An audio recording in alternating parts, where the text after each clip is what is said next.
Մի բան պետք է ասեմ ձեզ, շատ ծանր սրտով եմ սա ասում, 35 տարի է ծառայության մեջ եմ, և նկատել եմ, որ կա մի բան, որը մարդկանց ստիպում է ավելի արագ նահանջել։ Դա նրանց ծույլ և անտարբեր մոտեցումն է Աստծո կոչմանը իրենց կյանքի համար։ Հիշում եմ, երբ երիտասարդ էի և օգնում էի Լեսթեր Սամրալին։ Լեսթեր Սամրալը Աստծո մեծ մարդկանցից էր 20-րդ դարում։ Մի քանի անգամ պատիվ եմ ունեցել հյուրընկալելու նրան մեր եկեղեցում։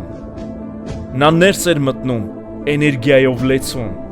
Միանգամից 3 գիրք էր գրում և այդ ընթացքում աստվածաշնչյան դասընթաց անցկացնում։ Այնքան շատ էներգիա ուներ, որ բառացիորեն սպառում էր իր հետ ճամփորդող բոլոր երիտասարդներին։ Նա լի էր կյանքով և էներգիայով, քանի որ անում էր այն, ինչի համար Աստված իրեն ստեղծել էր։ Այսպիսին կարող ես լինել նաև դու։ Եթե զգում ես հոգնածություն, անտարբերություն, ծուլության և մոտիվացիայի պակաս, ապա պետք է ստուգես, արդյոք իսկապես անում ես այն, ինչի համար Աստված կանչել է քեզ, քանի որ դա քո կերակուրն է, դա այն է, ինչը լիցքավորում է քեզ։